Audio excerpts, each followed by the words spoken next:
Good day to you all listeners. This week we have in our midst the Humanist Service Corps. They'll be going up north on Monday, August 10th to work concerning witchcraft and witchcraft accusations, especially in the north, Bimbilla to be specific. We would allow them to introduce themselves and then they will tell us what the Humanist Service Corps is all about. My name is Christian Hayden. I'm not a Christian, but I hail from Philadelphia. I was born in Brooklyn, New York. So basically, the Humanist Service Corps is an organization tied to Foundation Beyond Belief that really seeks to become innovators in global service. And really, when I say that, it's not that we're trying to find the most productive or efficient way to do service, but rather, what would service look like from a humanist perspective? And so, Connor, our leader, Connor Robinson, who will introduce himself soon, will be sort of thought about this project a few years ago and sort of began it sort of with the Pathfinders Project, which he went to multiple sites across the world in different countries and looked for partnership organizations. And once the project was over and he was sort of forming the Humanist Service Corps, he had to pick a site, and he picked Sontaba, the NGO in the north in Bimbilla, because of the sort of the project, how unique the project was, and how the potential for the partnership and collaboration. And basically, service from a humanist perspective, what that might look like, in a sense, is focusing on relationship building and community capacity building. And so that, we're not coming in trying to impose our views or impose our understanding of what is appropriate, or from an ideological perspective or a religious perspective, but rather looking to seek to build genuine bonds with the community, with our partners, with the women who are affected by accusations, and the accusers themselves. So basically, we're about to embark on this journey, and the brilliant part about this is that we're not sure how we're going to make it happen. We're looking to build it as we go along. Our group right now is kind of the foundational team, where we're really sort of setting up the experience, setting up the relationship, setting up the experience so that future volunteers can take that work, and move it forward, and realizing what the program can really be. My name is Matan Gold. I am from Los Angeles, California, and as my friend and colleague Christian Hayden said, I'm very excited for this unique opportunity to work with a grassroots Ghanaian nonprofit that is focused on women's rights and children's rights, and again, to not impose any of the ideas or zeitgeist that we have, but to learn from them and to set a foundation for something that I think will be impressive and necessary in the future. I'm very excited for Amanor and Cleo to come with us. I think that they are great additions to the team. That's why I chose to come along with this. I don't think I've ever heard of something occurring like this before, and I have great hopes for this. I'm very excited to be a part of this team, being able to go up north and work with Sontaba. What first drew me to this team was that this team was not looking to impose our American values or our goals on the Ghanaian people, but rather to listen to and to support and to follow the lead of the Ghanaian organization Sontaba. I'm also very excited to have Cleo and Amanor coming with us. They will be a great addition to our team. I'm very excited to be able to be here and to work with the Ghanaian people and to learn from the Ghanaian people as we set the foundations for the Humanist Service Corps. Thank you. Thank you.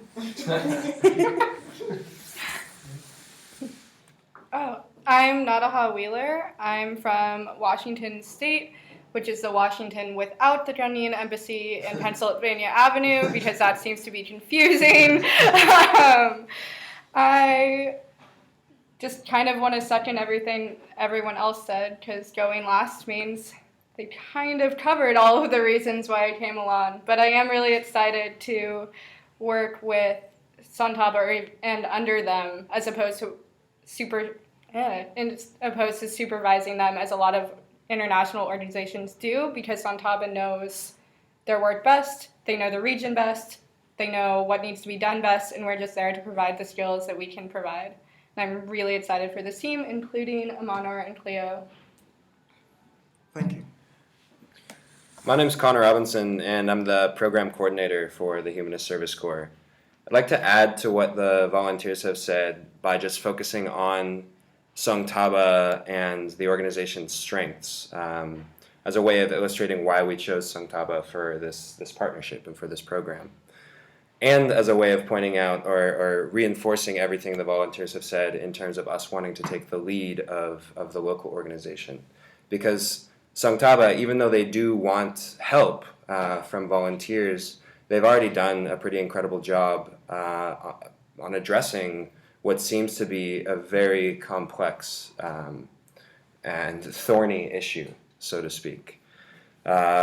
After organizing the women in the 6 witch camps into representative councils and then organizing an advocacy umbrella across all of the witch camps, Songtaba and those representative councils have succeeded in enrolling the women in the National Healthcare Scheme, even though now there are problems with that since it seems to be bankrupt. That still was a major victory.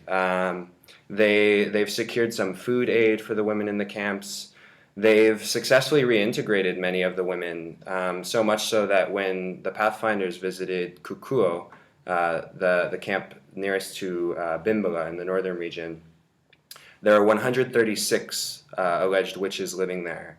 And in the year and a half between that visit and this time now, 27 women were successfully reintegrated, successfully and safely. And some obviously have died in that time because most women who are accused are elderly women. But that resulted overall in a significant net decrease in the camps, even though there were 7 new exiles in that time as well. So 27 reintegrations compared to 7 new exiles is a rate that will ultimately lead to the shrinkage of the camps, and that's some great news. But the fact of the matter is that Songtaba is a small NGO, and despite its excellent work, it hasn't received much international attention, and it hasn't received much attention in the form of funding from international groups, aside from one, ActionAid, which is a UK-based nonprofit. And so they're really looking to expand their presence and to focus their programs, and they've asked us to step in and see how we can work together to do that with them. So specifically, over the course of the next year, the volunteers are going to be working with Songtaba to draw up a strategic plan for the organization. We're going to be working with them to create a comprehensive communication strategy because, as you can imagine, the stories that these women have are incredible, and so storytelling can be a powerful tool.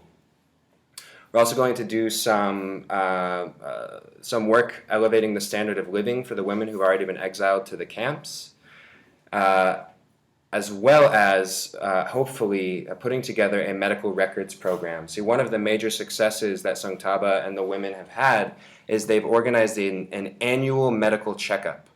And that's fantastic. To get these women access to some level of medical care is a great thing, since they can't generally make it to the hospitals or the clinics. But they have no medical records, so every year there's a checkup. It's just starting from nothing. They don't know what the women's medical histories are, they don't know what issues they've had, and so they don't know if there's been any progress or any regression in their health. So what we'd like to do is create a medical record system for these women, not just as a way to track their health, but also as a way for Songtaba to tell the story of its programs. It gives them a baseline of data from which to show how effective their methods are. Lastly, we're going to be working with Songtaba on identifying the best strategies moving forward, not just for helping women who've already been accused of witchcraft, but for stopping future accusations from occurring.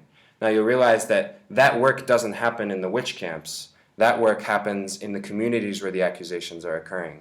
So we'll actually have to take a look at the very sensitive ways that communities where witch hunting is happening and where people are actively accusing their family members and their neighbors, how we can best get those practices to stop. So and of course we'll be elevating the standard of living. Did I mention that one already? I forgot. Anyway, that one's in there. So those are our main areas. And before we open it up to questions from those who are here, I'd just like to ask if the volunteers have anything they want to add. This is just Chris right here, and I have to say that one of the things that's most striking being here with HAG is that in the United States, the atheist community is notoriously white. So being a room full of brown faces is really refreshing. Me as a brown person, I'm African American. So yeah, that's pretty much it. Thank you for having us again. And starting. You're most welcome. Oh, and I think it starts this partnership on the right foot because we really need, when I say partnership of this project, we really need people from Ghana invested in what we're doing. So thank you again. Okay, so I have a question. It goes to Kunal. You are the program coordinator. How were the volunteers selected? Yeah, so the volunteer selection process was fairly long and ended up being very competitive, which of course was gratifying to us to see. We weren't sure which sorts of applicants we would end up with. Whether they would be people applying straight out of secondary school, or people applying straight out of college, or people with already some professional experience. And we were fortunate enough to receive a lot of applications from people who had not just already received a university degree, but had then spent at least some time out in the real world, so to speak, doing some sort of profession. So we ended up selecting primarily, you've met all the volunteers, but we ended up selecting volunteers who had backgrounds in anthropology, sociology, or some sort of intercultural exchange framework that would allow them to defer judgment, to not come into the situation with negative judgments about the witch hunting that was occurring, but instead to try to understand why it was happening and to try to connect with the people as the primary means of addressing this issue of witch hunting. So that was our primary goal, and as you've heard from the 4 volunteers, that's exactly where they're coming from a non-judgmental position. That was very important to us. Now they do all have skills related to the work we'll be doing, but that really wasn't my focus either. My focus was on finding people who could deal with Ghana, who could deal with travel, who could deal with a lot of uncertainty, and who could be flexible and adaptable and could suck it up when needed, and use a squat toilet or party around the lantern during Doomsor, or whatever the case may be. Just count the mosquitoes rather than cursing them. I don't know what it it's there are definitely ways where Ghana can be at least in the beginning difficult for outsiders, and where establishing a new program can be difficult especially. And so really we were looking for people who had grit and who had experience traveling, and then who had those educational and professional backgrounds that I was talking about. Thank you. I want to ask, why Ghana? So I suppose that's another question for me, Connor. So why Ghana? As Christian mentioned, Pathfinder's project visited 10 locations, on 10 partner organizations that were being considered for the launch of the Humanist Service Corps. We selected Ghana for a number of reasons. One was that Songtaba, the partner organization, was the right balance of strength and need. So they have excellent programs, they have excellent staff, they have excellent vision, but they still do need additional people, they need additional employees or volunteers, and they need additional resources. And they are even interested in, seeking outside input. Again, that's not our primary goal, is to provide input, but in a case where a local is asking us for our opinion, then we will also, give it if we feel it's appropriate. So that balance of there being an effective and an innovative organization, but also one who is interested in partnership with the outside. We absolutely don't want to impose partnership on anyone, because that's not true partnership at all. So that's why Songtaba. Why Ghana? Well, again, it's a balance of there being relative safety for volunteers, but there also being a certain level of need. This was a situation where we felt like volunteers could really help, but would also be safe and would not be in danger of causing harm to anyone. And so those three criteria were really important. Safety for volunteers, but also safety for the locals from volunteers, because people who don't know the situation can cause harm. The other thing is it just pertains to the nature of the work. So as a humanist organization, we knew that this issue of superstition gone wrong would really attract the interest of our potential funders, our potential donors. And it would also provide a good example, because many people in the United States, specifically many atheists in the United States, think that the right way to change people's minds is to yell at them, right? Is to just tell them they're wrong and to lay out all the arguments for why they're wrong. Now, in my experience, this is not the most effective way of going about things. And I think that is well illustrated by this issue of belief in witchcraft and accusations of witchcraft in the northern region, where it seems like a behavior that is so clearly tied to high rates of unemployment and illiteracy and low access to healthcare, low access to education, although there are obviously also cultural differences in witchcraft belief between the North and the South as well.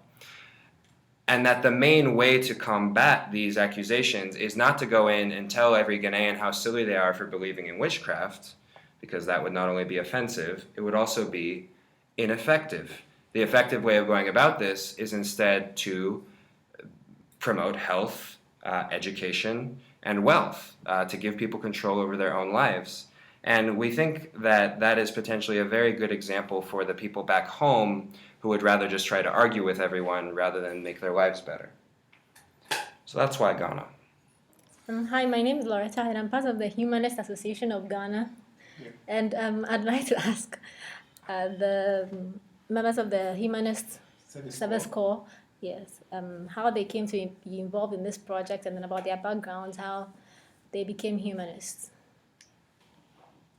So I'll start again. I'm one of those people, those black people from America that are really interested in. I'm gonna mention being black a lot. The idea of Pan-Africanism is still something that is alive and well inside of me that I wish to explore, and really more on a genuine level than I think we sort of hear in like, the media and things of that nature. So it's not that I'm walking around with a nationalist flag and, my Afro pick fist, but my pick with Afro, okay, yeah, you know what I'm saying? So but it's more in a sense of like really building genuine relationships across the diaspora. So that to me really drew me here. And it just and also I've had the experience of being an outsider in the community. So the opportunity to work with women who have like experienced that to a whole nother level, it is something special, and I take very seriously. And lastly, I became a humanist. I'm part of the Ethical Humanist Society of Philadelphia, which in ethical humanism is basically a community of non-theistics, atheists, even some believers who are more concerned about deed rather than creed. So rather what you do than what you believe. So we come together on Sundays, almost very similarly to church, but we kind of engage things on a non-theistic level, but also on a level of like, what does it mean to achieve justice, in the world? And, whether it's through talks about the environment, whether it's through talking about racial justice, economic justice, we kind of engage these together as a community. And we place an emphasis on doing service, and also like lifelong learning. So really that introduction, and that's actually how I met Connor. Connor came to speak at the Ethical Humanist Society one evening. And then I followed him through Philadelphia until he left. Said, just wait for the application to come up. So, so basically that kind of, and that idea that, so I was an AmeriCorps member for several years. AmeriCorps is the domestic service program in the United States. And to me, that itself was almost like a religious experience where you could see, I could build meaning through giving, and that was really special for me. So just really continue that and take it further here in Ghana was a great opportunity. So thanks for asking, Loretta. Rebecca? Okay, so this is Rebecca. I come from a pretty unique background in the United States. I was raised in a very strict fundamentalist Christian home, Independent Fundamental Baptists, if anyone is familiar with those. I do know that one of the churches I attended did send some missionaries to Ghana, so some of you may have rubbed elbows with them. I also was from a quiverful family, which is about having as many children as humanly possible. And let's see. So I come at this from a very, I don't know what it is to be a Ghanaian woman, but I do know what it is to be a woman living under very strict patriarchy. So when I found out that the Humanist Service Corps was going to be launching their program working with women and children, I was quite interested in that. Let's see, how did I come to humanism? Well, I am both a nurse and a teacher, and have always had a very strong interest in Korean culture. So I had moved to South Korea, lived there for 5 years, and was teaching in a fundamentalist Christian school in South Korea. And I was teaching science. I eventually wound up realizing that the science that I was teaching did not quite add up when I needed to write some curriculum that we had needed for our kids going into college. And that eventually led me to lots of blogs on the internet, which eventually led me from Christianity to atheism.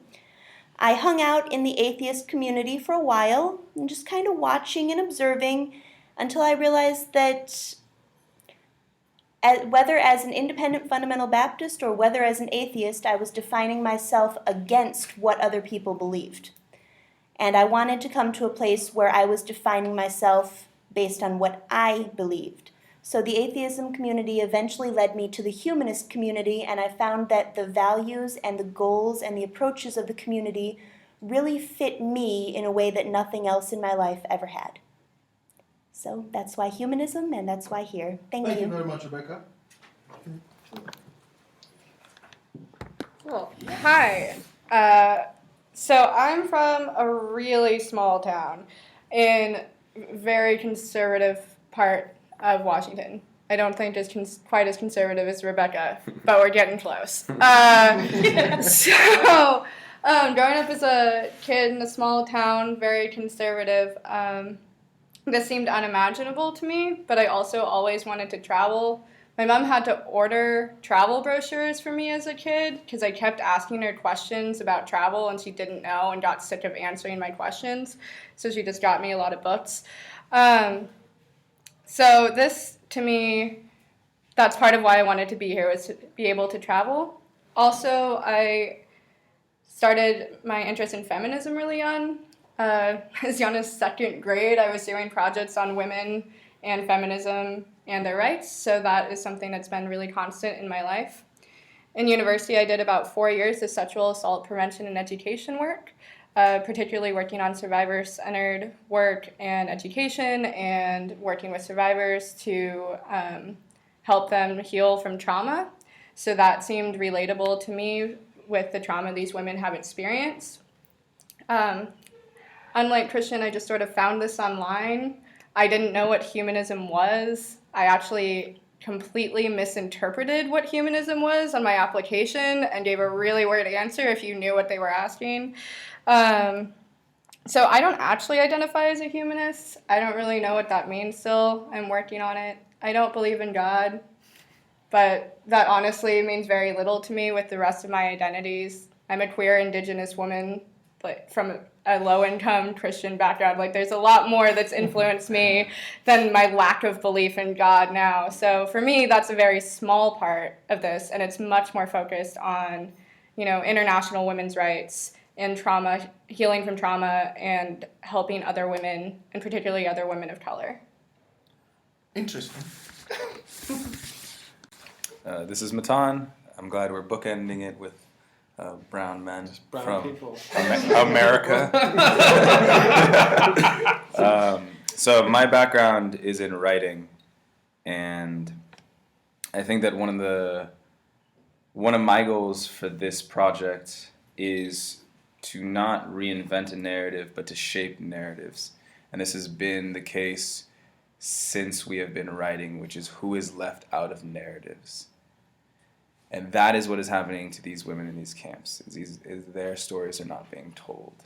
And it is not my job to tell their stories, but it is their job. And how can I be a conduit for them? And I believe deeply that the highest goal of any art, particularly writing, is to make us more empathetic, to make us more moral, to see people as we would. And that's what I think is possible with the narratives of these women, is that we're getting this very one-sided accusation.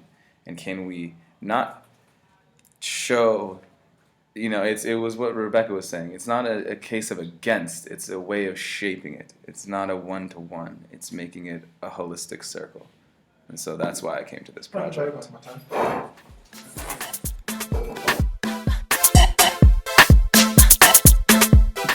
This is Amano. My full name is Amano Apenpro.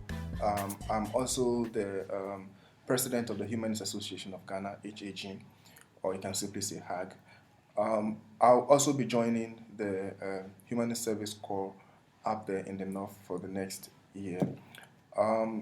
I'm joining because it provides me an opportunity to effectively and actually put in practice something that I would be looking forward to doing, but I wasn't so sure how to do it as an individual, or even how to steer the Humanist Association of Ghana into doing something practical on the grounds.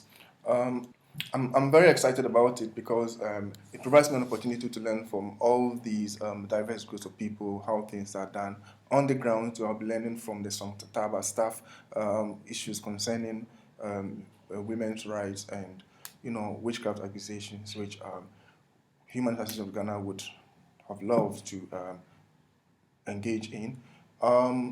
So that basically is it for today concerning the Humanist Service Corps. If you want more information, you can log on to humanistservicecorps.org. Corps is spelled CORPS.org, like that. Yeah. So thank you very much for today, and have a good time.